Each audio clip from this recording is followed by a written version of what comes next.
ശരിയാണ്. Thank you കേട്ടോ. ഞാൻ എൻ്റെ ഒരു കാര്യം ഷെയർ ചെയ്യാൻ വേണ്ടി വന്നതാണ്. വന്ന എല്ലാവരോടും നന്ദി. കുറച്ച് നാളായിട്ട് ഞാൻ ഇങ്ങനെ ഈ വക കാര്യങ്ങളിൽ ഇടപെട്ട് പോയിക്കൊണ്ടിരിക്കുക. ഉത്തരം പറയാ പ്രശ്നം ഉണ്ടാവും, ഉത്തരം പറയാന്നുള്ളത്. പക്ഷെ ഞാൻ ഉദ്ദേശിക്കുന്നത് എന്താണെന്നുള്ളത് പറഞ്ഞു എന്നാണ് എൻ്റെ ഒരു വിശ്വാസം. ക്ലാരിറ്റി ആയിട്ടുണ്ടല്ലോ അല്ലേ കാര്യങ്ങളൊക്കെ?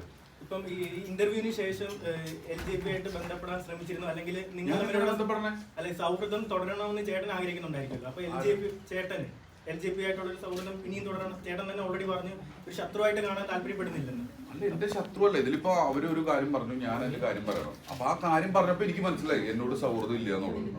മനസ്സിലായോ? എന്നോട് സൗഹൃദം ഉണ്ടെങ്കിൽ ആ പോസ്റ്റ് ഇല്ല. എന്റെ യാഥാർത്ഥ്യം എന്താന്നുള്ളത് എനിക്കറിയാം കൃത്യമായിട്ട്. പൈസയുടെ കണക്കുകൾ പറയുന്നില്ല. അഭിനയിച്ച ദിവസം എന്നുള്ള ആ സിനിമയിലെ ഗസ്റ്റ് റോൾ അല്ല എന്നുള്ളത് നിങ്ങൾക്ക് എല്ലാവർക്കും മനസ്സിലായി കാണുന്നു. ഇതിൽ കൂടുതൽ പൈസ അർഹിക്കുന്നുണ്ട്. അല്ല, ഞാൻ ഇപ്പോഴും എന്റെ ശമ്പളം പറയാൻ ഞാൻ അപ്പൊ വാങ്ങണ പൈസ എത്രയാണോ അത്ര വാങ്ങണം. അതാണ് എന്റെ ശമ്പളം. ഞാൻ ഞാൻ വെച്ചാലേ നിങ്ങള് വെറുതെ അന്വേഷിച്ച് നോക്കുക. അത് പൈസയുടെ കണക്ക് പറയാൻ താല്പര്യമില്ലാത്തോണ്ട് പറയാത്ത ജോസഫിനും പൊറഞ്ചൂരിനും ശേഷം എനിക്ക് എന്റെ ഒരു സാലറി എന്ന് പറഞ്ഞാൽ ഞാൻ വിശ്വസിക്കുന്ന 5 ലക്ഷം രൂപയല്ല. അത് എത്ര ആയിക്കോട്ടെ. ഒരു സംശയം, ആദ്യം അവർ 5 പറയുന്നു, പിന്നീട് സിനിമ സക്സസ് ശേഷം അയ്യേ, അങ്ങനെയൊന്നുമില്ല. ഞാനങ്ങനെ ഒരു പരിപാടിയില്ല. പറഞ്ഞ വാക്കിന്ന് മാറുന്ന ഒരു പരിപാടി. ഷൂട്ടുണ്ട്. ഞാൻ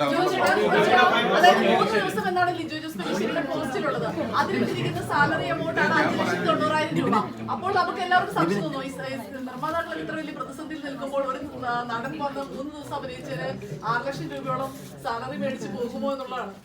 അല്ല, ഞാൻ പറഞ്ഞത് വെച്ചാല് ഒരു നടന്റെ സാലറി അവസാനം വാങ്ങുന്ന ഒരു സാലറി ഒക്കെയാണ്. ഒരു എഗ്രിമെന്റ് ഉണ്ടാവല്ലോ. ഇതൊക്കെ പറഞ്ഞത് സത്യമാണെങ്കിൽ ഒരു എഗ്രിമെന്റ് ഇവിടെ അല്ലേ? ഒരു വെറുതെ 5 ലക്ഷം രൂപ പോസ്റ്റ് ഇട്ടിട്ട് എനിക്ക് അത് മാത്രമേ ആ പൈസയുടെ കാര്യത്തിൽ എനിക്ക് വന്നിട്ടുള്ളത്. ഞാൻ എല്ലാം പറഞ്ഞു എന്നാണ് എന്റെ വിശ്വാസം. അതെ, ഇനി കൂടുതൽ എനിക്ക് വയ്യ. അതുകൊണ്ടാണ് ദയവേത് ഇത് കൂടുതൽ കൊളവാക്കാനില്ല. കാരണം ഇത് നിങ്ങള് ഷോ ഓഫ് അല്ല. നമുക്ക് മുന്നോട്ട് എനിക്ക് പോകണം, അത്രേ ഉള്ളൂ. അതിന് വേണ്ടി എൻ്റെ ഒരു ക്ലാരിഫിക്കേഷൻ നല്ല രീതിയിൽ നിങ്ങൾ അത് എടുക്കണം പ്ലീസ്.